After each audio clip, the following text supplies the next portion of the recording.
اردو کے ان سوالات کے بارے میں جو تقریباً ہر کمپیٹیٹیو ایگزام میں بار بار پوچھے گئے ہیں، اور ان سوالات کے ساتھ ساتھ ہم نے گرامر کو بھی ٹچ کرنا ہے، اور گرامر کی وہ اصطلاحات جو ہر امتحان میں تقریباً ان میں سے کوئی نہ کوئی کویسچن ضرور آتا ہے، تو ان کو بھی ہم ڈسکس کریں گے۔ تو ویڈیو کو آپ نے شروع سے اینڈ تک ضرور دیکھنا ہے، اور ساتھ ہی لائک اور شیئر بھی ضرور کر دینا ہے۔ تو چلتے ہیں آج کی ویڈیو کی طرف۔ تو اردو کا پہلا شاعر امیر خسرو کو کہا جاتا ہے۔ اردو کا پہلا رباعی گو ملا وجی ہے۔ اردو کی پہلی شاعرہ مہلکہ بائی ہیں۔ قرآن کا پہلا اردو ترجمہ شاہ عبد القادر نے کیا۔ اردو کی پہلی صاحب دیوان شاعرہ مہلکہ بائی ہیں۔ جدید غزل کے بانی مولانا حسرت موہانی کو کہا جاتا ہے۔ جدید نظم کے بانی مولانا الطاف حسین حالی ہیں۔ اردو کا پہلا ناول مرات العروس ہے، جو کہ ڈپٹی نذیر احمد نے لکھا ہے۔ اردو کی سب سے طویل نظم مد و جزر اسلام ہے، جو کہ الطاف حسین حالی کی ہے، اور اس کا دوسرا نام جو ہے وہ مسدس حالی بھی ہے۔ علامہ محمد اقبال کی پہلی نظم کا نام حمالہ ہے، جبکہ ان کی آخری نظم جو ہے وہ حضرت انسان ہے۔ اردو نثر کی پہلی کتاب سب رس ہے، جو کہ ملا وجی نے لکھی ہے۔ اردو نظم کے پہلے شاعر نذیر اکبر آبادی ہیں۔ ایک بات میں ادھر بتاتا چلوں کہ نذیر اکبر آبادی وہ شاعر ہیں جنہوں نے اردو شاعری کو سب سے زیادہ الفاظ دیے ہیں۔ اردو کے پہلے صاحب دیوان شاعر قلی قطب ہیں۔ اردو کا پہلا اخبار جامع جہاں نما۔ اردو کی پہلی ناول نگار خاتون رشیدہ بیگم۔ اردو کا پہلا افسانہ سوز وطن۔ بچوں کے پہلے اردو شاعر اسماعیل میرٹھی ہیں۔ اردو کا پہلا ڈرامہ نگار امانت لکھنوی، اور انہوں نے ڈرامہ لکھا اندر صبا۔ دنیا کی طویل ترین نظم مہابھارت ہے، یہ اردو میں نہیں ہے۔ اردو کا پہلا سفر نامہ نگار یوسف کمبل پوش۔ اردو کی پہلی داستان سب رس، جو کہ ملا وجی نے لکھی ہے۔ اردو کے پہلے جاسوسی نگار ظفر زیدی۔ آزاد نظم کے بانی نون میم راشد کو کہا جاتا ہے، جن کا پورا نام نذر محمد راشد ہے۔ اردو کا پہلا سفر نامہ عجائبات فرہنگ ہے۔ اردو کے پہلے افسانہ نگار پریم چند ہیں۔ پہلی اردو مسدس کس نے لکھی؟ رفیع الدین سودا نے۔ پہلے پنجابی شاعر بابا فرید گنج شکر۔ پشتو کے پہلے شاعر امیر کروڑ ہیں۔ اردو کا پہلا ڈرامہ اندر صبا ہے، جو کہ امانت لکھنوی نے لکھا ہے۔ اردو کے پہلے مضمون نگار سر سید احمد خان ہیں۔ اردو کے پہلے انشائیہ نگار سر سید احمد خان۔ اردو کا پہلا ڈرامہ نگار امانت لکھنوی کو کہا جاتا ہے، اور اردو کی پہلی گرامر لکھی انشاء اللہ خان انشا نے۔ اردو غزل کا بابا آدم ولی دکنی کو کہا جاتا ہے، جبکہ جدید غزل کا بابا آدم حسرت موہانی کو کہا جاتا ہے، اور جدید نظم کا بانی الطاف حسین حالی صاحب کو کہا جاتا ہے۔ اب ہم بات کرتے ہیں اردو اصطلاحات کی۔ شعر، شعور سے شعر نکلا ہے، مطلب ہے جاننا بوجھنا۔ شعر ایسا کلام ہے جو موزوں ہو، نثر غیر موزوں ہوتی ہے، جبکہ نظم جو ہے یہ موزوں کلام ہے۔ قافیہ، پیچھے پیچھے چلنے والا۔ شعر کے آخر میں آنے والے ہم آواز الفاظ جو ہیں ان کو قافیہ کہا جاتا ہے۔ ردیف، گھوڑ سوار کے پیچھے بیٹھنے والا۔ ردیف کا مطلب ہوتا ہے کسی بھی شعر میں تکرار لفظی کو ردیف کہا جاتا ہے۔ وہ لفظ یا الفاظ کا مجموعہ جو قافیے کے بعد مکرر آئیں، یعنی کہ بار بار آئیں اور بالکل یکساں ہوں۔ ردیف کا ہر مصرعے میں ہونا لازمی نہیں ہوتا۔ مرزا اسد اللہ خان غالب کا ایک شعر ہے، نقش فریادی ہے کس کی شوخی تحریر کا، نقش فریادی ہے کس کی شوخی تحریر کا، کاغذی ہے پیرہن ہر پے کرے تصویر کا۔ تو اس میں تحریر اور تصویر یہ ہم آواز الفاظ ہیں، تو ان کو قافیہ کہا جاتا ہے، جبکہ کا جو ہے یہ ردیف ہے، کیونکہ یہ دونوں مصروں میں اینڈ پہ کا آ رہا ہے، تو یہ ردیف ہے۔ اب بات کرتے ہیں مطلع۔ مطلع کا مطلب ہوتا ہے اوپر والا، جس طرح ہم کہتے ہیں مطلع بر آلود ہے، تو اس کا مطلب ہوتا ہے اوپر والا یا پہلا۔ کسی بھی غزل میں پہلے شعر کو مطلع یا حسن مطلع کہتے ہیں، جس کے دونوں مصرے ہم قافیہ اور ہم ردیف ہوتے ہیں۔ مقطع، مقطع کا مطلب ہوتا ہے قطع کرنا، کاٹنا یا ختم کرنا۔ چونکہ شاعر اپنی شاعری کا اختتامی شعر میں اپنا تخلص استعمال کرتا ہے، اسی لیے اس شعر کو اس کا مقطع کہا جاتا ہے، یعنی کہ ایسا شعر، غزل یا نظم کا وہ آخری شعر جس میں شاعر اپنا تخلص یا اپنا نام استعمال کرتا ہے، اس کو ہم مقطع کہتے ہیں۔ تخلص کی بات کریں، وہ کلمی یا مختصر نام جو شاعر یا ادیب اپنے اصل نام کی بجائے رکھ لیتے ہیں۔ مثلا الطاف حسین حالی کا تخلص حالی ہے، مرزا اسد اللہ خان غالب کا تخلص جو ہے وہ غالب ہے۔ تحت اللفظ، شاعری یا نظم کو گفتگو کے انداز میں پڑھنا یا بغیر ترنم کے انداز میں تکلم کو تحت اللفظ کہا جاتا ہے، یعنی کہ کوئی بھی ایسی نظم جس کو ہم بغیر گفتگو کے انداز میں یا پھر ترنم کے بغیر ایسے ہی پڑھ دیتے ہیں نارمل روٹین میں جس طرح ہم بات کرتے ہیں، تو اس کو ہم کہتے ہیں تحت اللفظ۔ بیت الغزل، بیت الغزل کا مطلب ہوتا ہے بہترین شعر۔ کسی بھی غزل کا جو بہترین شعر ہوتا ہے اس کو بیت الغزل کہتے ہیں۔ غزل کا سب سے بہترین شعر مجروح سلطان پوری کا ہے کہ میں اکیلا ہی چلا تھا جانب منزل، مگر لوگ ساتھ آتے گئے اور کارواں بنتا گیا۔ اب ہے حمد۔ حمد وہ نظم ہوتی ہے جس میں اللہ تعالیٰ کی تعریف و توصیف اور بزرگی بیان کی جائے۔ نعت، جس میں حضرت محمد صلی اللہ علیہ وآلہ وسلم کے اوصاف حمیدہ بیان کیے جائیں۔ غزل، یہ عربی کا لفظ ہے، مطلب عورتوں کے باتیں کرنا۔ کم سے کم 3 شعر، پہلا شعر مطلع، آخری شعر مقطع، اور اگر اس میں تخلص ہو تو اس کو مقطع کہیں گے، ورنہ وہ بھی ایک عام شعر ہوگا جو اس کو آخری شعر کا نام دیا جائے گا۔ غزل اور نظم، نظم ایک موضوع اور عنوان کے تحت ہوتی ہے جبکہ غزل نہیں ہوتی۔ دیکھیں، نظم کہیں بھی نظم ہوگی تو اس کا کوئی نہ کوئی عنوان ہوگا اور وہ پوری نظم اسی عنوان کے گرد گھومے گی اور اسی پہ بات کرے گی، جبکہ غزل میں کوئی عنوان نہیں ہوتا۔ غزل کا کوئی شعر کسی موضوع پہ ہوگا اور دوسرا جو ہے وہ کسی اور پہ ہو سکتا ہے، اس میں کوئی یہ قید نہیں ہے کہ وہ ایک ہی ٹاپک پہ رہے۔ غزل کا ہر شعر موضوع کی قید سے آزاد ہوتا ہے۔ ربائی، اس کو انگلش میں کوارٹرن کہتے ہیں، اور ربائی ربا سے نکلا ہے جس کے مطلب ہیں 4۔ 4 اشعار۔ ربائی کا موجد جو ہے فارسی شاعر رودکی کو مانا جاتا ہے۔ رباعیات عمر خیام، رباعیات عمر خیام، اس کا ترجمہ جو کیا گیا ہے وہ ایڈورڈ فٹز گیرلڈ نے کیا ہے۔ ربائی کی ہم مثال دیکھ لیتے ہیں۔ کیا صرف مسلمان کے پیارے ہیں حسین، چرخے نوئے فلک کے تارے ہیں حسین، انسان کو بیدار تو ہو لینے دو، ہر قوم پکارے گی ہمارے ہیں حسین۔ پستی کا کوئی حد سے گزرنا دیکھے، اسلام کا گر کر نہ ابھرنا دیکھے، مانے نہ کبھی کہ مد ہے ہر جزر کے بعد، دریا کا ہمارے جو اترنا دیکھے۔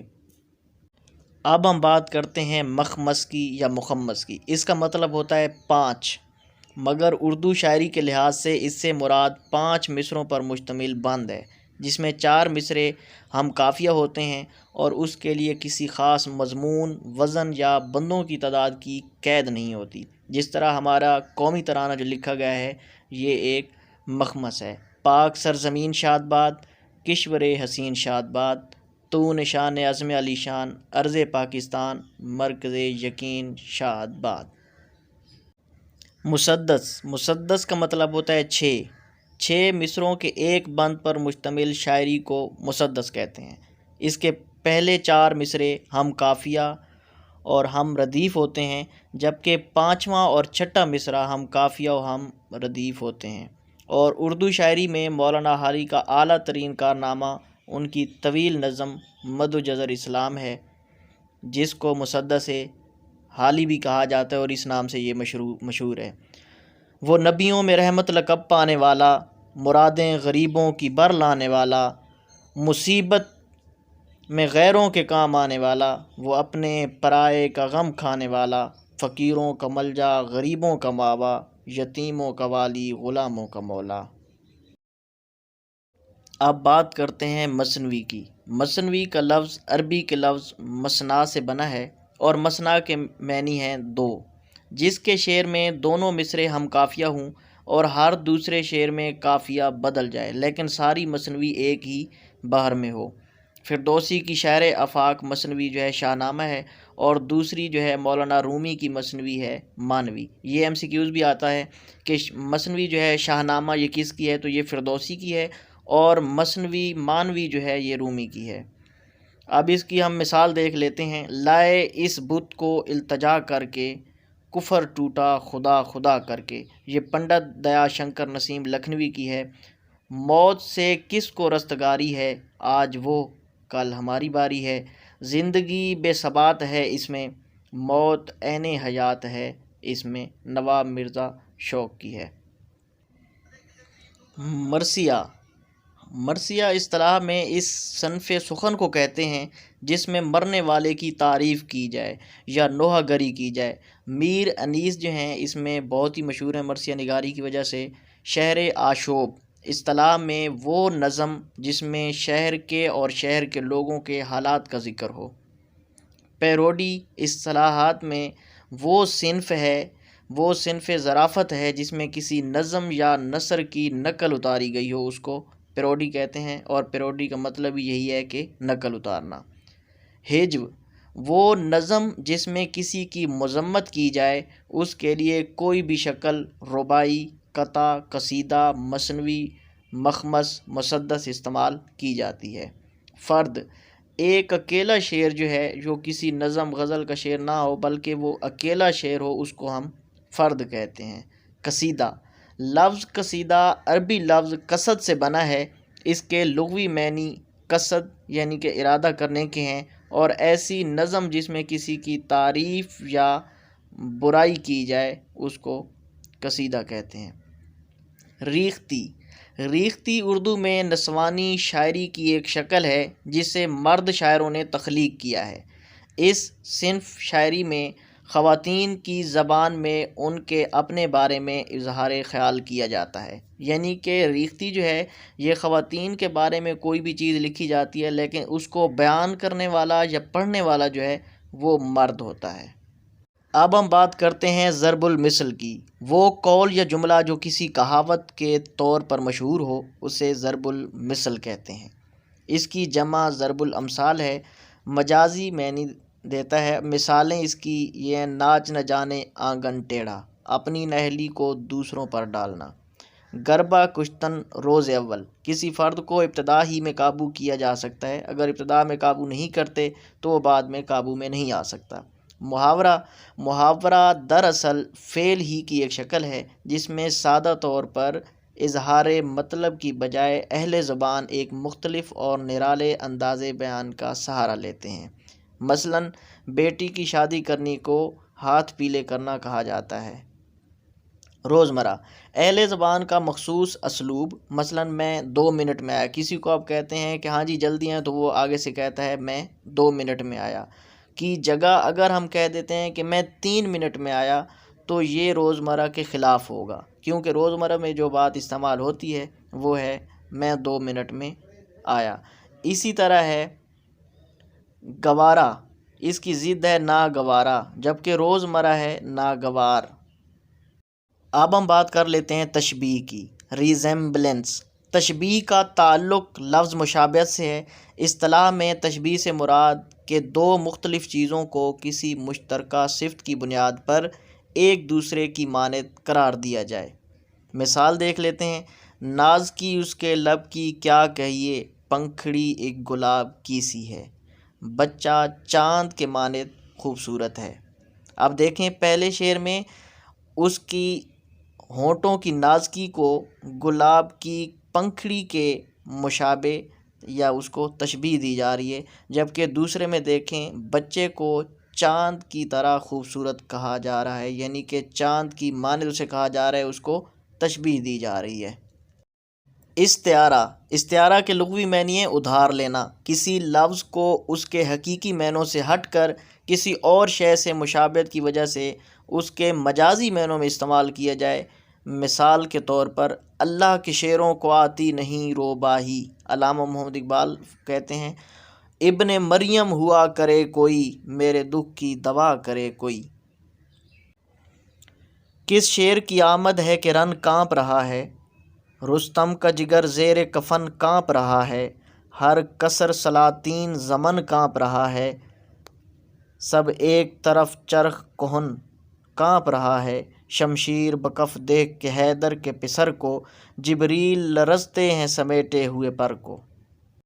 اب ہم بات کرتے ہیں کنایا کی۔ علم بیان میں یہ وہ کلمہ ہوتا ہے جس کے معنی مبہم اور پوشیدہ ہوں، ان کا سمجھنا کسی قرینے کا محتاج ہو، وہ اپنے حقیقی معنوں کی بجائے مجازی معنوں میں اس طرح استعمال ہوں کہ اس کے حقیقی معنی بھی مراد لیے جا سکتے ہوں، یعنی بولنے والا ایک لفظ بول کر اس کے مجازی معنوں کی طرف اشارہ کر دے گا لیکن اس کے حقیقی معنی مراد لینا بھی غلط نہ ہوگا۔ احمد کا دسترخوان بہت وسیع ہے، زید کو آپ نے سر پر چڑھایا ہے۔ آپ کو سمجھ آ گئی ہوگی۔ اب ہم بات کرتے ہیں تلمیح کی۔ تلمیح کے لغوی معنی ہے اشارہ کرنا، ایک لفظ یا مجموعہ الفاظ کے ذریعے کسی تاریخی، سیاسی، اخلاقی یا مذہبی واقعے کی طرف اشارہ کیا جائے۔ بے خطر کود پڑا آتش نمرود میں عشق، عقل ہے محو تماشائے لبے بام ابھی۔ علامہ محمد اقبال کا یہ شعر ہے۔ آتش نمرود یہ وہ آگ ہے جو نمرود نے جلائی تھی حضرت ابراہیم علیہ السلام کو جلانے کے لیے، تو اس کا جو ہے تاریخی حوالہ ہے اور تاریخ کی طرف اس کا جو ہے اشارہ ہے۔ کیا فرض ہے کہ سب کو ملے ایک سا جواب، آؤ نہ ہم بھی سیر کریں کوہ طور کی۔ یہ مرزا غالب کا یہ اس طرف اشارہ ہے جب حضرت موسیٰ علیہ السلام کوہ طور پر گئے اور اللہ تعالیٰ سے ہم کلام ہوئے اور اللہ تعالیٰ کی تجلی سے وہ بے ہوش ہو گئے، تو وہ کہتے ہیں کہ لازمی نہیں ہے کہ ہمیں بھی دیدار ہو، لیکن اس سے کیا ہو سکتا ہے، ہم بھی چلیں کوہ طور کی سیر تو کر کے آئیں۔ اگرچہ بت ہیں جماعت کی آستینوں میں، مجھے ہے حکم اذاں لا الہ الا اللہ۔ علامہ محمد اقبال کا یہ شعر ہے، یہ اس تاریخی واقعے کی طرف اشارہ ہے جب شروع میں لوگ اسلام لائے لیکن وہ پھر بھی اپنے آستینوں میں بتوں کو رکھتے تھے، بتوں کی محبت ان کے دلوں سے مکمل طور پر نہیں گئی تھی، اس لیے وہ اپنے ساتھ رکھتے تھے، تو یہ اس واقعے کی طرف اشارہ ہے۔ آ رہی ہے چاہ یوسف سے صدا، دوست یہاں تھوڑے ہیں اور بھائی بہت۔ الطاف سنہالی کا ہے۔ چاہ یوسف سے مراد ہے وہ کنواں جس میں حضرت یوسف علیہ السلام کو ان کے بھائیوں نے پھینکا تھا، تو یہ اس تاریخی واقعے کی طرف اشارہ ہے، تو یہ بھی تلمیح ہے۔ تو آج کی ویڈیو اتنی تھی، اپنی دعاؤں میں یاد رکھیے گا۔ اگر آپ میرے چینل کو سبسکرائب نہیں کیا تو ابھی چینل کو سبسکرائب کر دیں اور ساتھ ہی بیل کے آئیکن کو پریس کر دیں تاکہ اس طرح کی اچھی ویڈیو آپ کو ملتی رہیں۔ اللہ نگہبان، اللہ حافظ۔